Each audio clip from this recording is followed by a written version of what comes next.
ایک مزدور کا گھوڑا گم ہو گیا۔ وہ گھوڑا پورے گاؤں میں مشہور تھا۔ سارا گاؤں اس کے پاس آیا اور کہنے لگا، بڑا افسوس ہوا، تمہارا گھوڑا گم ہو گیا ہے۔ اس نے جواب دیا، کوئی مسئلہ نہیں، گھوڑا جس کا تھا وہ لے گیا۔ کچھ دن گزرے تو وہی گھوڑا جنگل سے 10 اور گھوڑے اپنے ساتھ لے آیا۔ گاؤں والے دوبارہ آئے اور کہنے لگے، واہ، ایک گیا تھا اور 10 آ گئے، تمہاری تو قسمت کھل گئی۔ اس نے کہا، میں نے پہلے بھی کہا تھا، جس کا تھا وہ لے گیا اور جس کا دل چاہا وہ 10 دے گیا۔ نہ پہلے کوئی نقصان تھا، نہ اب کوئی خاص فائدہ ہے۔ کچھ عرصے بعد اس کا بیٹا انہی جنگل گھوڑوں میں سے ایک پر سوار تھا۔ وہ گر گیا، اس کی ٹانگ ٹوٹ گئی۔ گاؤں والے پھر اکٹھے ہو گئے اور افسوس کرنے لگے، بہت برا ہوا، بچے کی ٹانگ ٹوٹ گئی۔ اس نے کہا، جس نے بیٹا دیا ہے اس نے ٹانگ توڑی ہے، وہی اسے ٹھیک بھی کر دے گا۔ کچھ دن بعد بادشاہ نے حکم دیا کہ تمام نوجوانوں کو فوج میں بھرتی کر کے جنگ پر بھیجا جائے۔ پورے گاؤں کے نوجوان لے گئے، لیکن اس کا بیٹا اپنی ٹوٹی ہوئی ٹانگ کی وجہ سے بچ گیا۔ گاؤں والے پھر آئے اور کہنے لگے، اچھا ہوا ٹانگ ٹوٹ گئی، ورنہ تمہارا بیٹا بھی جنگ میں چلا جاتا۔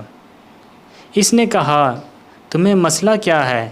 تم لوگ زندگی کے ایک چھوٹے سے واقعے کو پوری زندگی بنا لیتے ہو، حالانکہ یہ زندگی کا صرف ایک حصہ ہے، پوری زندگی نہیں۔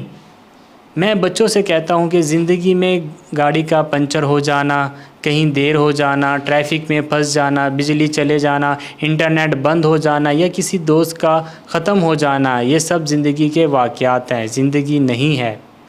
جب ایک راستہ بند ہو جائے تو دوسرا راستہ تلاش کریں۔ ایک اور اہم بات، بچوں کو وقت کی قدر اور پیسے کی اہمیت سکھائیں۔ انہیں بتائیں کہ پیسے کیسے سنبھالنا ہے، کتنا خرچ کرنا ہے اور کتنا بچانا ہے۔ اس طرح وقت کی بھی قدر کرنا سکھائیں۔ چوتھی بات، بچوں کو روزانہ کم از کم 10 سے 15 منٹ ورزش کروائیں، چاہے آپ کتنے ہی مصروف یا تھکے ہوئے کیوں نہ ہو۔ اپنے بچوں کے ساتھ کچھ وقت جسمانی سرگرمیاں کے لیے ضرور نکالیں۔